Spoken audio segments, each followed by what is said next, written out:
والے آئے دن کے جھگڑے کسی دن میری جان لے لیں گے۔ رخسانہ سخت دل برداشتہ تھیں۔ تم سب یہاں کھڑے کیا تماشا دیکھ رہے ہو؟ جاؤ سب اپنا کام کرو۔ مکتوم شاہ نے تمام ملازمین کو مجمع لگائے دیکھا تو برہم ہو گیا تھا۔ نسرین یہ سب صاف کرو جلدی، لیکن خیال سے کانچ نہ چبھ جائے۔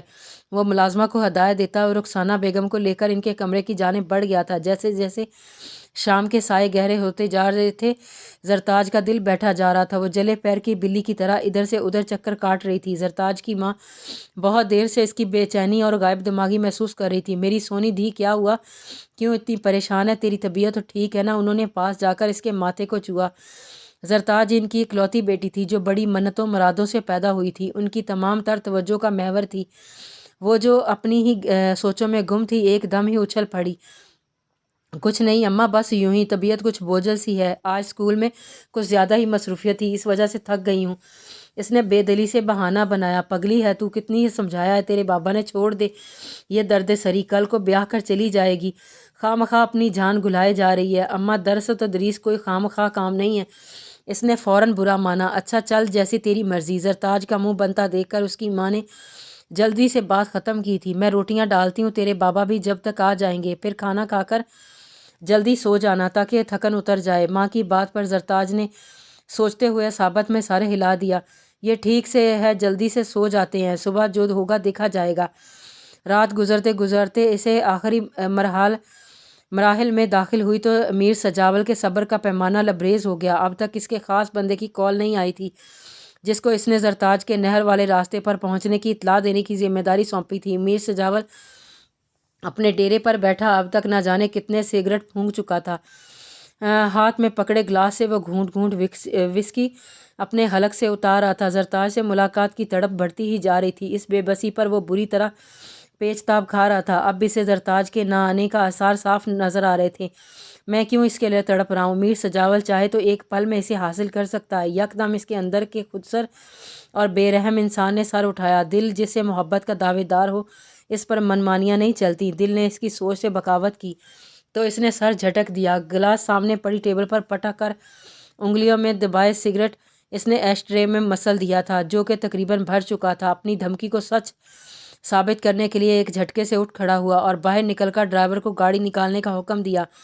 اس وقت اسے زرتاج پر بہت غصہ آ رہا تھا جس نے اس کی بات نہ مان کر گویا میر سجاول کی توہین کی تھی۔ رانیہ اور غضنفر صاحب آج ہی شہر پہنچے تھے۔ صبح ہوتے ہی انہوں نے شہر واپس جانے کا اعلان کر دیا تھا۔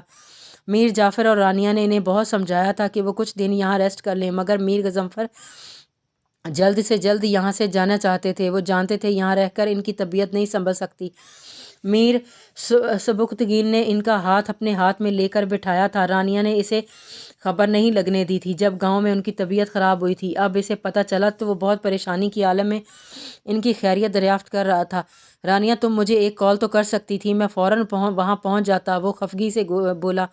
بھائی میں آپ کو پریشان نہیں کرنا چاہتی تھی، اور ویسے بھی وہاں ڈیڈی کا اچھا ٹریٹمنٹ ہو گیا تھا۔ آپ کو پتہ ہے ڈاکٹر مکتوم شاہ بہت قابل ڈاکٹر ہیں، اور MBBS کرنے کے بعد انہوں نے بجائے شہر میں ہاسپٹل بنانے کے گاؤں میں ہی خدمات انجام دینے کو فوقیت دی تھی۔ ڈاکٹر مکتوم شاہ کے ذکر پر سبکتگین نے سوالیہ نظروں سے رانیہ کو دیکھا۔ رانیہ نے اس کی حیرانگی کو سمجھتے ہوئے وضاحت کی۔ ڈاکٹر مکتوم شاہ کا تعلق ڈیڈی دشمن فیملی سے ہے۔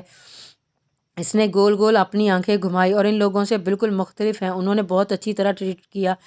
میں تو بہت گھبرائی ہوئی تھی، لیکن ڈاکٹر مکتوم شاہ کی پرسنالٹی بہت کول ہے۔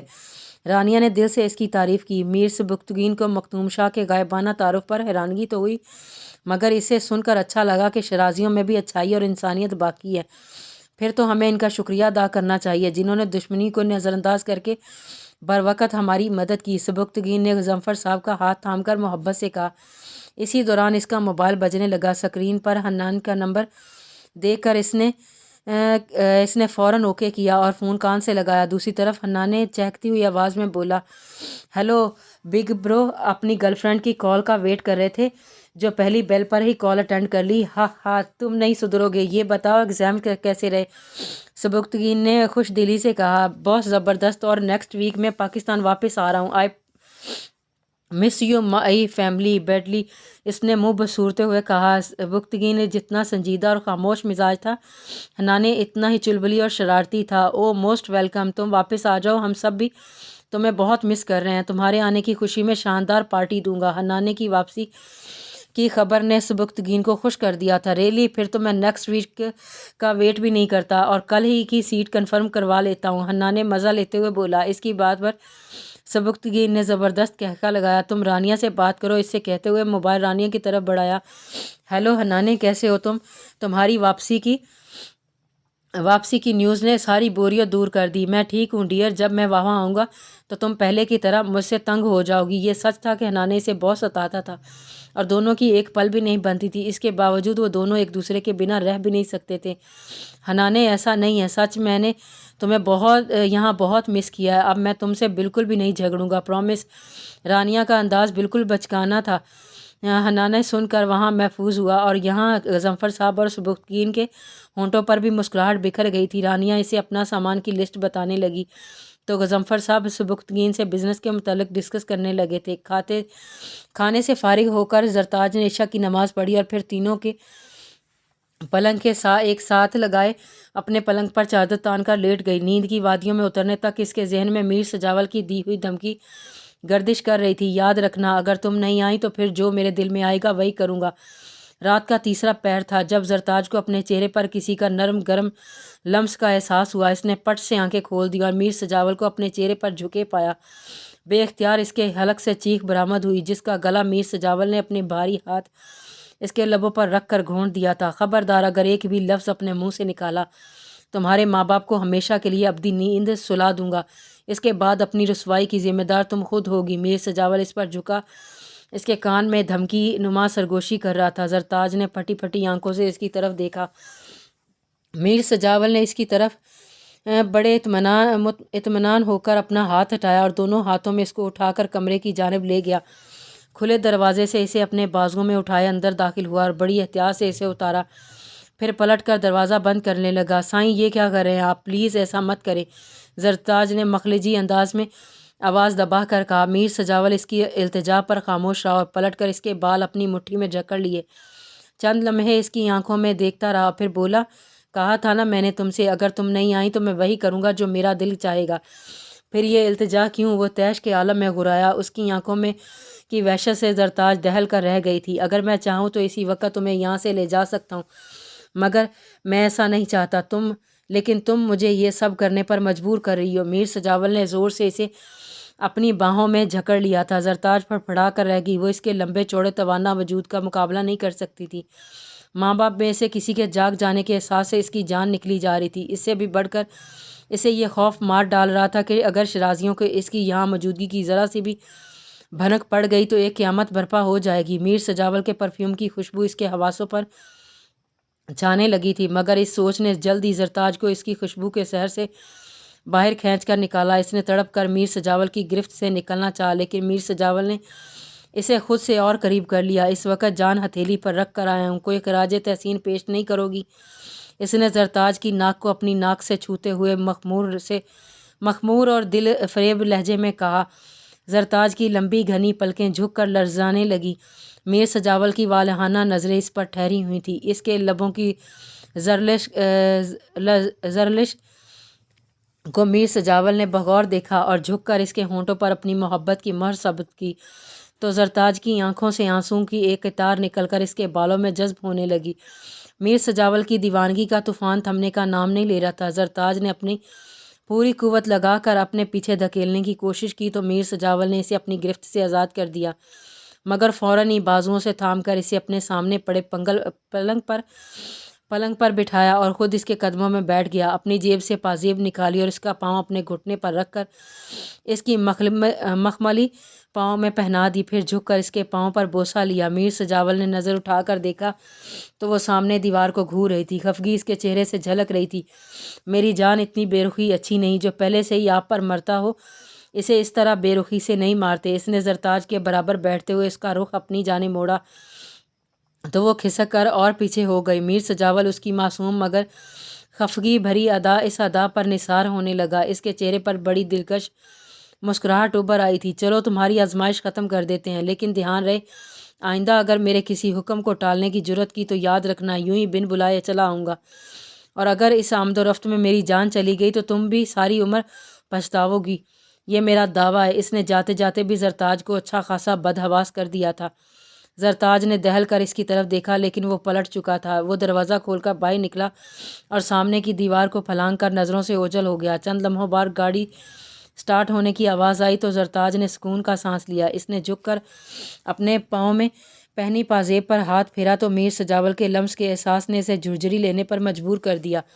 اس نے پازیب اتاری اور جلدی سے اٹھ کر الماری میں اپنے کپڑوں کی تہہ کے نیچے چھپا دی، پھر پلٹ کر پلنگ پر بیٹھی گہرے گہرے سانس لینے لگی، جیسے اس کی ملاقات کے اثر کو زائل کرنے کی کوشش کر رہی ہو۔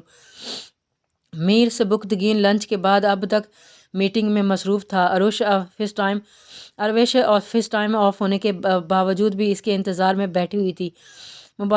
بغیر انفارم کیے چلے جانا بھی انسلٹ کا سبب نہ بن جائے۔ میر سبکتگین اپنے روم سے باہر نکلا تو اروش کو اپنے کیبن میں بیٹھا دیکھا کر حیران ہوا، پھر اس کے پاس چلا آیا۔ مس اروش، آپ اب تک گھر نہیں گئیں؟ سر، میں میٹنگ ختم ہونے کا ویٹ کر رہی تھی۔ اس دن کے واقعے کے بعد اروش کافی محتاط ہو گئی تھی۔ کافی لیٹ ہو گیا ہے، آپ کو چلے جانا چاہیے تھا۔ اینی ویز چلیے میں آپ کو گھر ڈراپ کر دیتا ہوں، سبکتگین نے گھڑی پر نظر ڈالتے ہوئے کہا۔ سر، میں خود چلی جاؤں گی۔ اروش نے گڑبڑا کر اس کی طرف دیکھا۔ سبکتگین نے نظریں اس پر ہی تھیں، پھر سنجیدگی سے بولا، میں گاڑی میں آپ کا انتظار کر رہا ہوں، 5 منٹ میں آپ نیچے آ جائیں۔ سبکتگین نے اس کی بات کو نظر انداز کرتے ہوئے جانے کے لیے قدم بڑھا دیے۔ وہ جذاب بزام سی ہو گئی تھی۔ کچھ دیر بعد کچھ سوچتے ہوئے اس نے اپنا بیگ اٹھایا اور دوپٹہ درست کرتے ہوئے سست قدموں سے چلتی ہوئی پارکنگ ایریا کی طرف آ گئی۔ سبکتگین گاڑی سٹارٹ کیے اس کا انتظار کر رہا تھا۔ اسے دیکھتے ہی فرنٹ ڈور کھول دیا۔ وہ گو کی کیفیت میں سمٹے ہوئے بیٹھ گئی۔ اروش کو اس کی موجودگی میں بہت عجیب سا لگ رہا تھا۔ سبکتگین نے خاموشی سے گاڑی آگے بڑھا دی۔ وہ چپ چاپ بیٹھی اپنی گود میں رکھے ہاتھ کو دیکھ رہی تھی۔